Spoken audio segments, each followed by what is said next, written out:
Welcome back to Great Day Houston. Many veterans fight a war overseas and come back home to fight a personal battle. Addiction can claim anyone, but it's important to understand why certain groups of people turn to drug abuse as well. Our next guest launched one of the first veterans treatment courts in the nation. For Harris County Judge Marc Cater, military service runs deep in his family. Also still with me today, my co-host for the day, Melissa Fitzgerald, Director of Advancing Justice and with the National Association of Drug Court Professionals.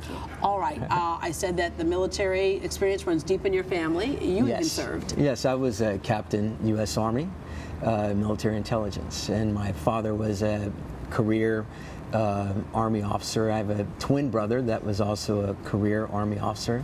And somebody went rogue in your family, yes, to the Air Force, right? I have an older brother that was Air Force, and a nephew that is an attack helicopter pilot right now, stationed at Fort Bliss. Wow. All right. So when we talk about drug treatment courts, we understood that there are some certain things that are a little bit different about certain groups of people. So tell us how the Veterans Court came about.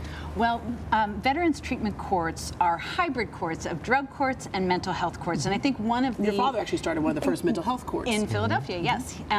But one of the things that I think proves how successful the model of drug treatment courts is that how it's been adapted to deal with other communities. There are DWI courts, there are now veterans treatment courts, there's family drug courts, but Judge Cater runs a veterans treatment court. Yes. We were saying a little bit earlier how if you're a violent offender that you wouldn't qualify necessarily for those programs, but it's a little bit different in veterans court. Yeah, it's a totally different experience. I mean, as a veteran in the military, you know, you're trained to fight.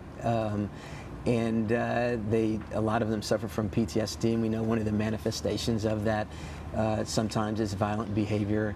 That's a result of the trauma. And not being able to deal with the trauma. There's a lot of resentment and these types of things, so that anger comes out sideways. And it's hard to come back into, you know, society anyway. My dad was in the Air Force for about 30 years, and I remember he was struggling with, you know, okay, now I have to adapt to a different life. Right. That's hard under any circumstances. But now you add the trauma to it. Who's eligible? Well, generally we will take veterans that have honorable discharge or general discharge. Our looking for people that qualify for VA services primarily because those are our treatment providers. So that's one of our partnership is with the DeBakey Medical Center here, and they provide the treatment. So we run into a problem when you have somebody that doesn't qualify for VA services because we don't have a way to get them to the expertise that they need. So that's generally what we're looking at is qualifying for VA services. Yeah, and Melissa, it's so important that we have these relationships and we're kind of connecting the dots with all this. It's not just one part of a program that's going to make it work. It's a holistic approach, and I think that's also one of the things that makes all these courts so effective, because they invite the community programs into the courtroom. So you're removing all obstacles. You have access to education, to housing, employment, and it's a one-stop shop for veterans, and that's what a veterans treatment court is. When you started the military, it's kind of like a fraternity of sorts. Absolutely, I like to refer to it as a tribe.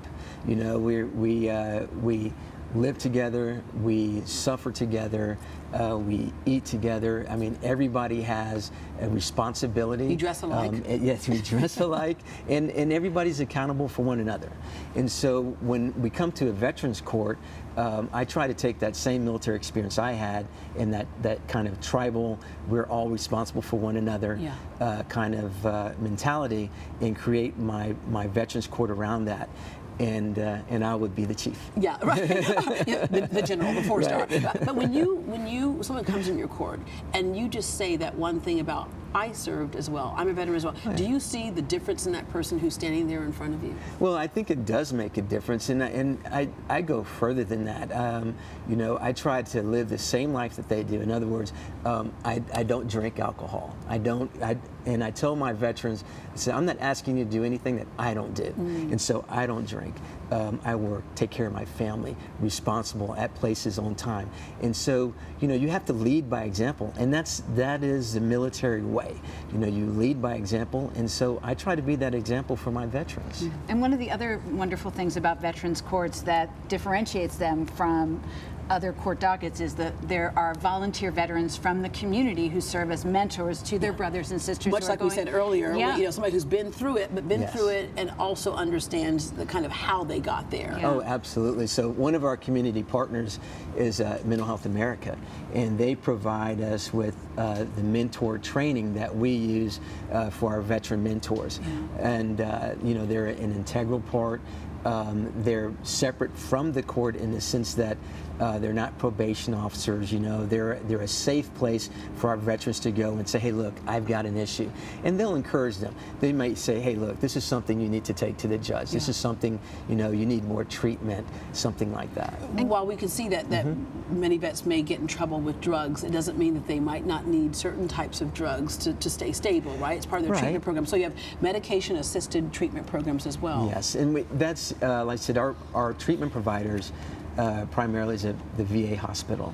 And we have their doctors that engage, that do their treatment plans. And sometimes it is medicine assisted. But that's not a decision I make. Right. That's something that a But it's professional available. makes. It's there. Yeah. Yes. And that's what I think is also sometimes a misconception that people have about veterans treatment courts or drug treatment courts, is that the judge is working with trained treatment providers and with doctors on these. So it The is team approach we keep talking about. Exactly, Yeah. exactly. Justice for Vets. Tell us about Justice for Vets. Yeah. Justice for Vets is the division that is in charge of veterans treatment courts around the country, and we do the training and technical assistance for the courts. We also offer a boot camp for mentors, and we advocate for veterans treatment courts around the country. And I'm excited to say that there are over 360 veterans treatment courts nationwide, and that is a really incredible number since the very first one was launched in 2008 in Buffalo, New York. Yeah. Yeah. It's an amazing support system. It's where we get our best practices from, and that kind of education comes from Justice from Vets. You also handle a criminal court docket in addition to the veteran court, so I hope I do. never see you. Yeah. But thank you very much. Thanks for your service, and Thank thanks you. for what you do for our veterans. Absolutely. For more information, you can log on to justiceforvets.org.